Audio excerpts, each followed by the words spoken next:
La plus grande tristesse de la vie de Bruno Pelletier n'est peut-être pas un événement isolé, mais une série de pertes et de pressions qui ont culminé avec le décès de sa mère le 4 novembre 2022. Il a partagé sur les réseaux sociaux le décès de sa mère, qu'il appelait Petite Mère, avec ces mots émouvants. Maman nous a quittés ce matin, paisiblement. Elle a été une battante jusqu'au bout. Elle nous a enseigné jusqu'au bout.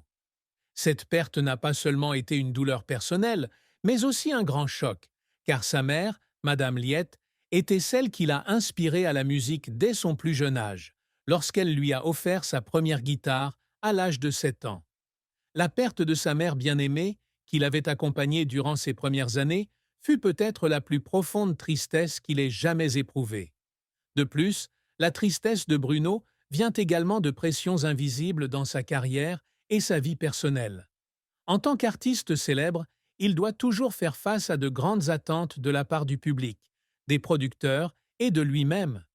Dans son autobiographie Il est venu le temps, 2022, il révèle avoir été hanté par l'angoisse de la performance, au point d'avoir failli abandonner sa carrière à plusieurs reprises. J'ai pensé à m'arrêter au moins 4 fois, a-t-il déclaré. Il y avait des nuits où je n'arrivais pas à dormir. Je souffrais de crises de panique avant chaque grand spectacle. Cette tristesse n'est pas seulement un sentiment d'échec, mais aussi de solitude lorsqu'il doit cacher sa faiblesse pour maintenir une image publique forte. Un autre aspect de la tristesse peut être les sacrifices personnels qu'il a dû endurer pour poursuivre sa passion.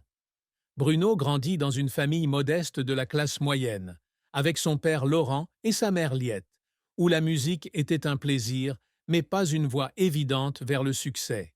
Lorsqu'il décide de quitter sa ville natale de Charlesbourg pour Montréal, à l'âge de 23 ans, afin de poursuivre une carrière de chanteur, il échange sécurité et famille contre son rêve. Cette distance, ainsi que ses premières années de lutte dans les bars, ont peut-être laissé en lui une tristesse silencieuse. La tristesse de quelqu'un qui aspire à l'amour et à la reconnaissance, mais qui en paie le prix par des moments de solitude.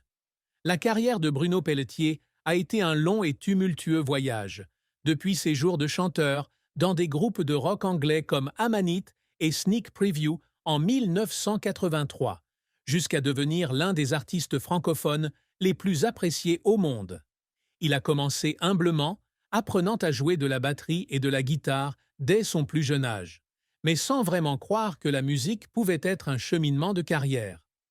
Après avoir étudié les sciences humaines à l'université, il a ouvert une école d'arts martiaux dans les années 1980, tout en travaillant à temps partiel en chantant dans des bars. Mais sa passion pour la musique l'éloigne de cette vie stable, le conduisant à Montréal, où il commence son parcours pour conquérir la scène.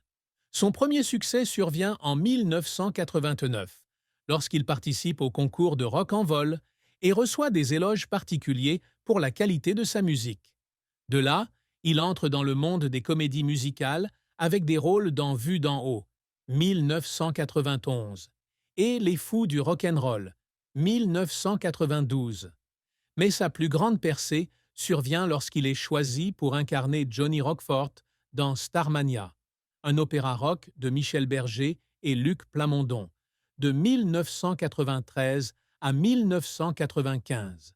Avec plus de 400 représentations à Paris et à travers l'Europe, il s'impose sur la scène internationale.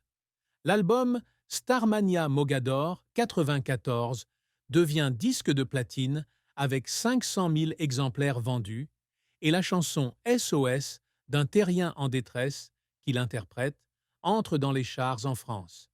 L'apogée de la carrière de Bruno survient en 1998, lorsqu'il interprète le rôle de Pierre Gringoire dans Notre-Dame de Paris. La chanson Le temps des cathédrales devient un phénomène, portant son nom au-delà des frontières du Canada pour toucher le cœur des publics du monde entier.